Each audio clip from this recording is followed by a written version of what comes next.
창세기의 말씀입니다. 창세기 25장 29절로 34절까지 말씀, 성경으로 보실 분들은 제가지 성경, 구약 성경 35쪽의 말씀입니다. 제가 29절로 34절까지 말씀 봉독해 올립니다. 야곱이 죽을 쑤었더니 에서가 들에서 돌아와서 심히 피곤하여 야곱에게 이르되 내가 피곤하니 그 붉은 것을 내가 먹게 하라 한지라. 그러므로 에서의 별명은 에돔이더라. 야곱이 이르되 형의 장자 명분을 오늘 내게 팔라. 에서가 이르되 내가 죽게 되었으니 이 장자의 명분이 내게 무엇이 유익하리요. 야곱이 이르되 오늘 내가 내게 맹세하라. 에서가 맹세하고 장자의 명분을 야곱에게 판지라. 야곱이 떡과 팥죽을 에서에게 주매 에서가 먹으며 마시고 일어나 갔으니 에서가 장자의 명분을 가볍게 여김이었더라. 아멘. 오늘 이 말씀 가지고 심한 피곤이 부른 불행이라는 제목으로 함께 말씀을 나누기 원합니다. 우리가 세상을 살아가면서 피곤하기도 하고 지치기도 하고 때로는 배고픔도 경험하고 막 그래요. 그런데 우리의 이 건강이라고 하는 부분이 왜 중요하냐라고 했을 때 하나님께서는 우리를 어떻게 보면 전인적인 존재로 하나님께서 만드셨어요. 그래서 3분설로 이야기하면 영혼 육이고 2분설로 이야기하면 영혼과 육체인데 중요한 것은 이것이 따로 있는 것이 아니라 굉장히 밀접한 관계로 하나님께서 우리를 지으셨다. 영혼이 아프면 영혼만 아픈 게 아니라 우리 육체가 아프도록 하나님께서 우리를 지으셨어요. 그래서 하나의 몸으로 지었지 각각의 따로 우리가 있는 게 아니라는 거예요. 그래서 영혼은 우리가 건강한데 육체만 따로 이렇게 돼 있잖아요. 영혼이 아프면 당연히 육체가 따로 아파요. 반대로 이야기하면 우리 속에서 영혼 육이라고 하는 3분설로 봐도 우리의 정신이 병들게 되면 몸도 나중에 병들게 되고 영적인 부분 속에서도 심각한 영향을 받게 되는 것을 보게 돼요. 우리가 여기서 야곱이라고 하는 에서와 야곱이 나오는데 우리가 몸이 지쳤다, 너무 심하게 지쳤다라고 했을 때 그 지침이라고 하는 것은 영적인 영향력을 갖춰서 그 영적인 부분 속에서도 해로운 영향력이 나타나게 되는 것을 보게 돼요. 성경에 약간 우리가 본문을 벗어나지만 엘리야라고 하는 850대 1의 영적 전쟁을 완벽한 승리, 하나님께서 하늘에서 불을 내리셔서 이제 쌓아두었던 그 장작을 불태우시고 제단에 불을 내리셔서 영적으로 이 바알과 아세라를 섬겼던 그들을 부끄럽게 만들었던 그 하나님. 근데 이 엘리야가 이 영적 전쟁을 마치고 나서 그리고 나서의 엘리야의 모습은 너무나 지친 이런 모습 속에서 그가 오히려 하나님 나를 좀 데려가 달라고 말할 정도로 심한 지침 속에서 피곤함 속에서 있었던 그를 보게 되죠. 하나님이 그를 먹이시잖아요. 회복을 시키시죠. 우리가 어떻게 보면 이 체력적인 한계가 분명히 있는 이런 존재다라고 하는 것을 우리가 생각해 보면서 균형을 갖추고 이런 피곤의 지경에까지 이르지 않도록 하는 우리의 관리, 자기 관리, 이것이 굉장히 중요하다. 영적인 부분에서 이것이 얼마나 중요한가라고 하는 부분을 오늘 말씀을 통해서 저희가 보려고 해요. 자, 29절의 말씀에 보면 야곱이 죽을 쑤었더니 이렇게 돼 있어요.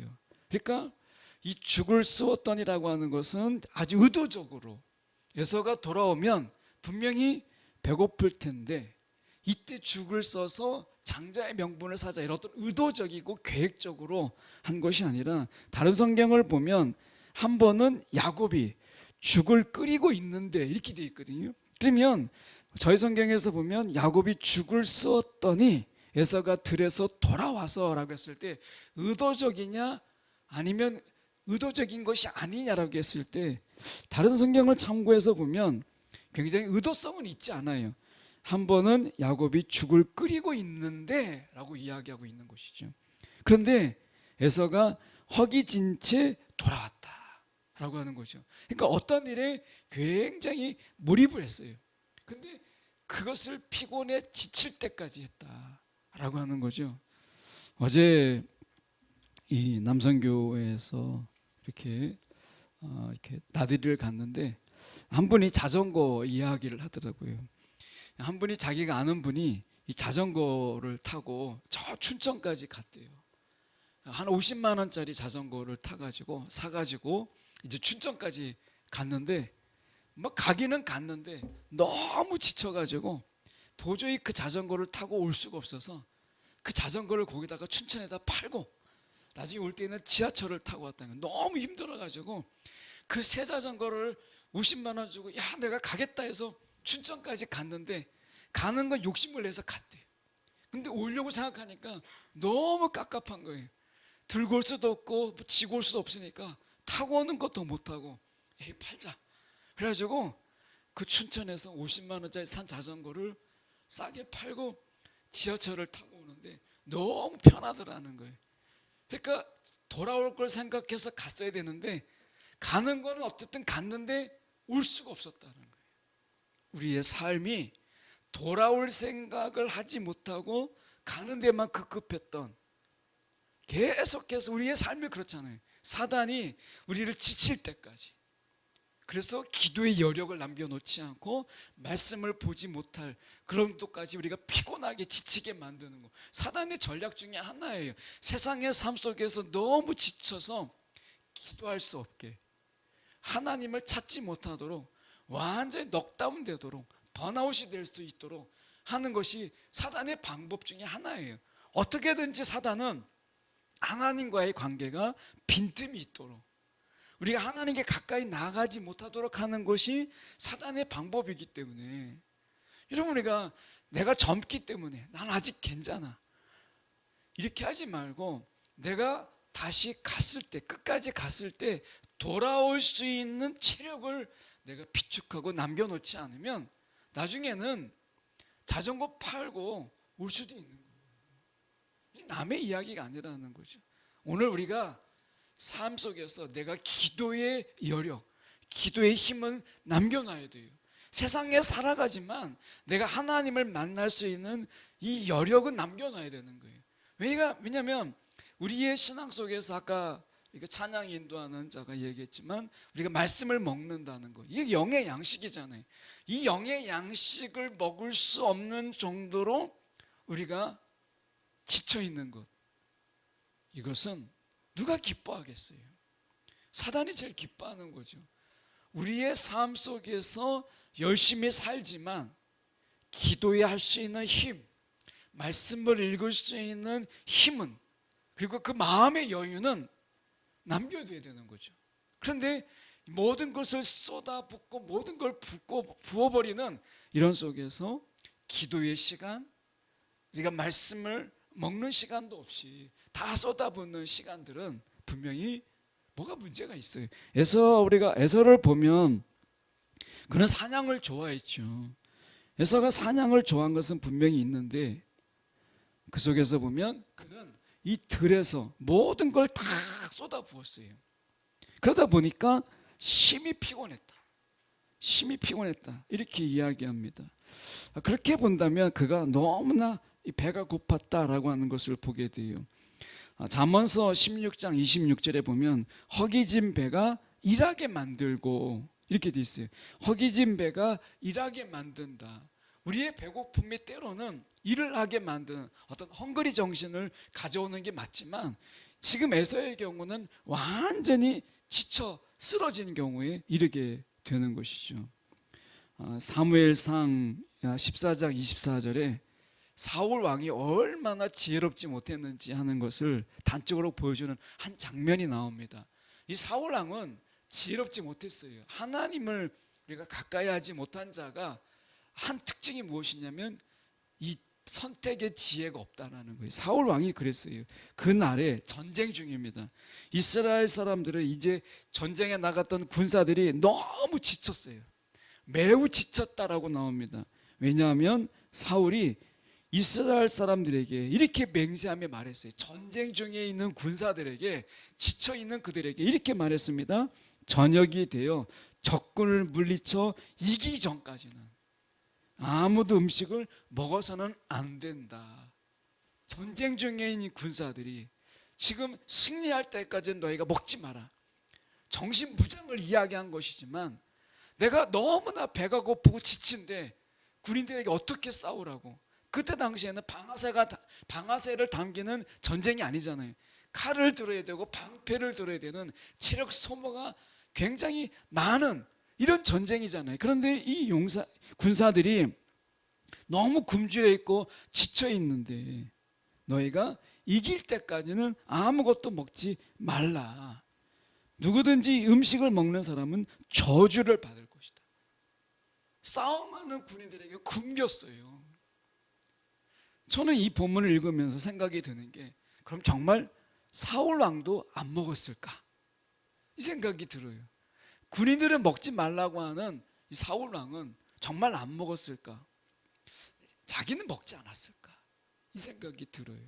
자기는 먹는데 군인들에게 먹지 말라. 사기가 떨어진 거죠. 오늘 말씀 속에서 보면, 다시 본문에 돌아가서 저희가 보면 에서가 들에서 돌아와서 심히 피곤해요. 이것은 이제 배고픔, 이것의 모든 것을 다 걸 수 있는 이런 지경에까지 이르게 되었다라고 하는 거죠. 30절의 말씀에 보면 야곱에게 이르되 내가 피곤하니 그 붉은 것, 다른 성경에 보면 우리가 팥죽이라고 이야기하죠. 붉은 것을 내가 먹게 하라, 이렇게 이야기해요. 이 에돔이라고 하는 것은 붉은이라는, 아돔이라는 말에서 온 말인데, 그 에돔, 별명이 붉은 것, 이런 의미를 가진 에서가 되죠. 이 별명이 이제 붉은 것만 보면 반응하는 이런 어떤 부끄러운 별명을 그가 가지게 돼요. 자, 31절에 보면 야곱이 이르되 형의 장자의 명분이라고 되어 있지만, 사실 영어 성경이나 다른 성경을 보면 장자권이라고 되어 있어요. 권리, 장자의 권리, 이렇게 되어 있습니다. 이 장자의 권리라고 하는 것이 몇 가지가 있는데, 유대인들에게 있어서는, 이스라엘 백성들에게 이 장자권이라고 하는 것은 첫 번째로 보면 특별히 유산의 이 두 몫을 받습니다. 다른 형제들보다 유산을 2배를 더 받아요. 2배를 받는 이유가 뭐냐면 가문의 수장이에요. 가문의 수장으로서 이 부양 가족을 책임지고 가문의 명맥을 유지할 수 있도록 하는 경제적인 기반이 필요하기 때문에 장자에게는 2배의 몫을 주었어요. 그리고 어떻게 보면 장자로서의 그 지위로서 누리게 되는 여러 가지가 있었어요. 그 중에 하나가 무엇이냐면 가문 내부의 분쟁을 해결하는 재판권이 장자에게 있습니다. 형제들이 다퉈요. 누가 옳은지 막 다툴 때 이 장자가 결정하는 재판권, 장자의 결정이 결국엔 답이 되는, 이렇다면 이 분쟁을 해결하는 재판권이 그에게 있었고, 마치 대통령처럼 외부 세력에 대해서 모든 것을 결정할 수 있는 대표권이 장자에게 있었어요. 그래서 이 형제들은 장자의 권위 아래 놓이게 됐습니다. 물론 책임도 있죠. 장자는 가문의 명예를 보존할 책임을 가져요. 이게 장자권입니다. 그런데 에서와 지금 야곱이 아버지가 살아계셔요. 그런 가운데서 장자권이라고 하는 것은 너무 먼 것이고, 그리고 판다고 해서 없어지는 것이 아니잖아요. 장자권 어떻게 사고 팔 수 있겠어요? 아버지가 다 알잖아요. 장자가 누구인지를. 그런데 자기들끼리 사고 팔았다고 해서 이삭이 인정하지 않으면, 아버지가 인정하지 않으면, 에서가 지금 야곱에게 장자권을 팔았기 때문에 내가 장자입니다, 이렇게 말한다고 해서 과연 이삭이 그걸 인정할까?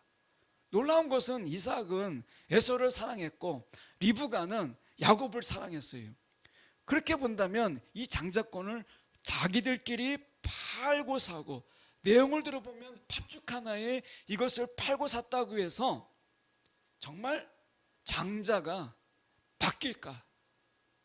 아니잖아요. 그러니까 에서가 생각할 때는 이거 거의 농담 같은 이야기예요. 팥죽 하나에 내 장자를 판다고 아버지가 그걸 인정해 주겠나라고 하는 어떤 뒷 배경이 있는 거죠. 그런데 하나님은 달랐어요. 이게 중요해요. 에서가 생각했던 것처럼 아버지 이삭은 분명히 그 장자권을 팥죽 하나에 팔았다라고 하는 것을 인정하지 않을 수 있어요. 그런데 하나님은요 달랐어요. 이 장자권을 팔았다라고 하는 것을 성경이 어떻게 묘사하고 있는가를 저희가 볼 수 있는데 그게 34절이에요. 어떻게 얘기했냐면 하반절에 보면 장자의 명분을 가볍게 여겼다. 장자의 명분을 별것 아닌 것으로 여겼다. 이것을 하나님은 기억했다. 하나님은 기억했다. 이것을 우리가 기억할 필요가 있어요. 이게 굉장히 중요한 거예요.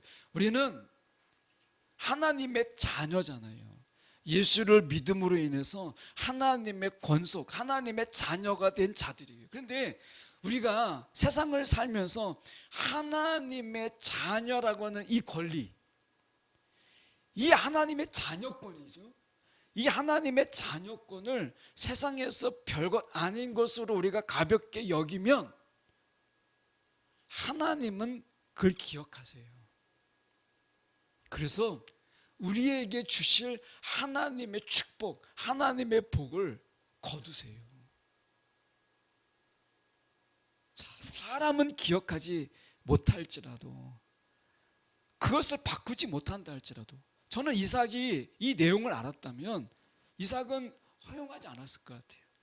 나의 유일한 장자는 에서야, 야곱 너가 아니야 라고 할 것 같아요. 그런데 하나님은 그렇지 않았다. 이게 중요한 부분이죠. 그래서 말씀에 보면 이것이 기반이 되어서 성경은 이렇게 해석합니다. 이 사건을 로마서 9장 13절에 성경은 신약에서 이렇게 해석해요. 야곱은 사랑하고 에서는 미워하였다. 하나님이 야곱은 사랑하시고 에서는 미워하셨다는 거예요. 하나님은 기억하셨다는 거예요. 그래서 하나님은 그 중심을 보셨어요. 그래서 이 영원한 가치, 장자권이라고 하는 이 영원한 가치를 팥죽 한 그릇의 육신의 허기짐, 한때의 허기짐과 바꿔버린 에서의 가치관을 심각하게 하나님께서 보셨다라고 하는 것이죠. 결국에는 이 에서는 하나님의 특별한 그 관심, 하나님의 그 특별한 선택, 그 선택에서 멀어지게 돼요. 분명히 에서는 생각했을 거예요. 야, 내가 장자권을 줄게. 나중에 아버지가 돌아가실 때 나에게 어차피 몫은, 이 유산은 나에게 2배를 줄 건데 네가 지금 장자권을 산다고 해서 무슨 소용이 있겠어? 라고 생각한 거죠. 그런데 에서가 몰랐던 것, 하나님은 이 장면을 기억하셨다. 이거를 놓친 거예요. 세상에서 우리가 하나님의 자녀다 라고 하는 것이 세상을 살아가는데 별 도움 안 되는 것처럼 보이고, 내가 하나님의 자녀야 라고 하는 것이 세상을 살아가는 데 있어서는 큰 힘이 아닐 수 있어요. 우리가 생각할 때는, 저도 한때 그랬지만, 제가 한때 이렇게 저희 학생 때 다 그때 당시에는 최고의 부자가 이병철 씨였어요. 이 삼성그룹의 어떻게 보면 그 회장이죠. 그래서 이병철의 아들이 되는 거. 그래가지고 저희가 다 농담할 때 우리가 이병철의 아들, 제 친구가 이름이 이병철이거든요. 그래서 야, 너 좋겠다 농담으로, 그 이병철의 같은 이름만 같아도 막 부러워하고, 그 이병철의 아들, 그러니까 재벌의 자녀가 되는 거. 태어날 때부터 출발이 다르잖아요. 금수저라고 하는 거, 출발이 달라요. 세상에서 이미 모든 걸 다 가지고 시작해요. 다르잖아요. 여러분 생각해 보세요. 한번 여러분이 옵션이 하나님의 자녀라고 하는 것과 재벌의 자녀라고 한다면, 택한다면 여러분 어느 걸 택하겠어요? 하나님의 자녀라고 하는 상징적인, 어떻게 보면 이 세상에서 실제적인 것보다는 상징에 가까운 것 같은 하나님의 자녀라고 하는 것과 지금 재벌의 자녀, 당장에 지금 내가 필요한 걸 모든 걸 다 손에 쥘 수 있는 이런 것, 취업 걱정 안 해도 되고요, 사는데 걱정이 없어요. 내가 필요한 거 그냥 긁으면 돼요. 어느 게 낫겠어요? 그런데 하나님이 말씀하십니다. 유물론적인 이 세상, 뭔가 소유가 전부가 되는, 가진 것이 모든 걸 말하는 이 세상, 이 세상에 하나님의 자녀권이라고 하는, 하나님의 이 자녀의 권세라고 하는 것이 너무 허울 뿐이고 상징적이고 그냥 손에 붙잡히지 않는 이런 것처럼 보이잖아요. 에서가 그렇게 살았거든요. 그런데 나중에 에서와 야곱을 보세요. 실제적인 삶으로 나타나잖아요.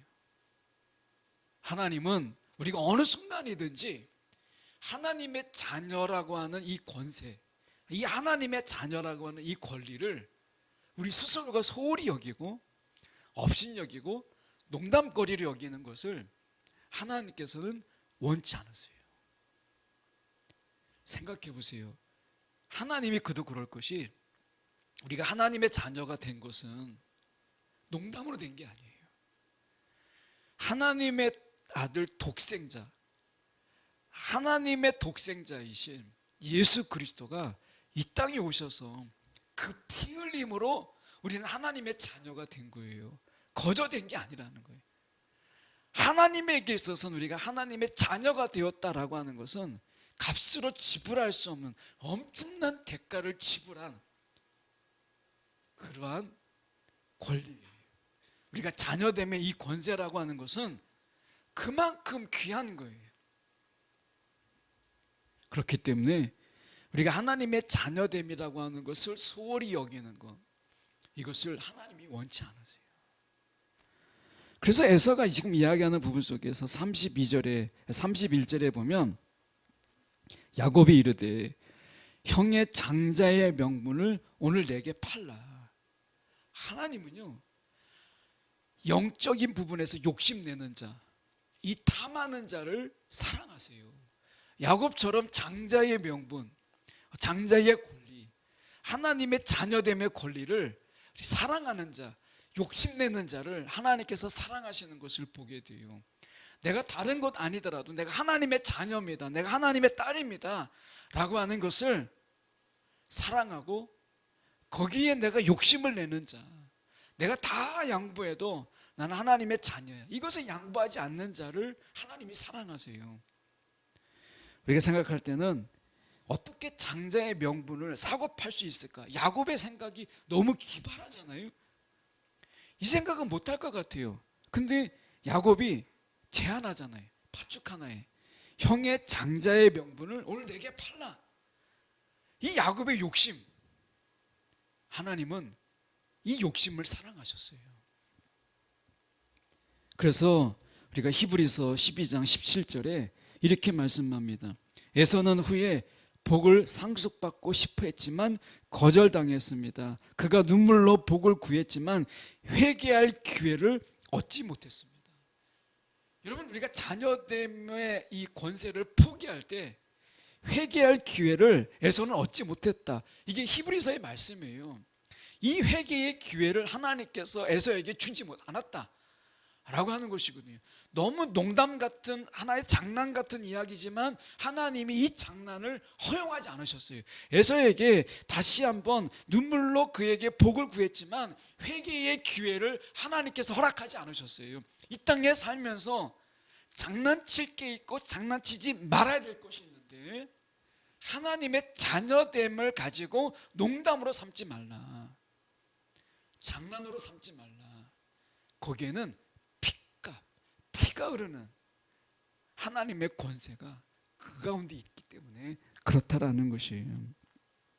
여기서 34절에 가볍게 여겼다, 에서가 장자의 명분을 가볍게 여겼다라는 이 가볍게 여김이라고 하는 것은 히브리어로 바자라고 되어 있어요. 이것은 뭐냐면 경멸하다, 멸시하다 의미가 있어요.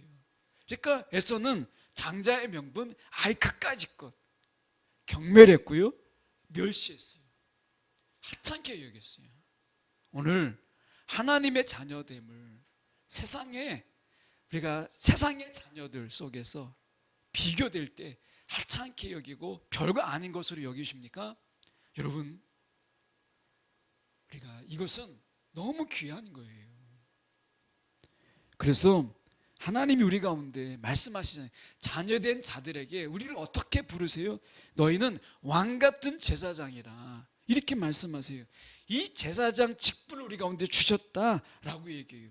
하나님의 이 우리 가운데 맡기신 이 권리, 제사장의 직분의 권리를 우리 가운데 맡기셨다는, 자녀된 우리 가운데 하나님이 왕같은 제사장의 직분을 맡기셨다는 거예요.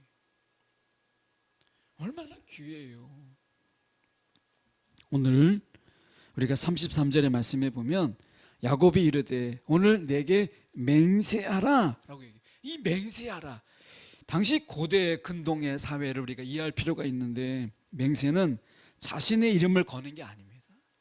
맹세라고 하는 것은 자신이 믿는 신의 이름을 걸고 하는 맹세였어요.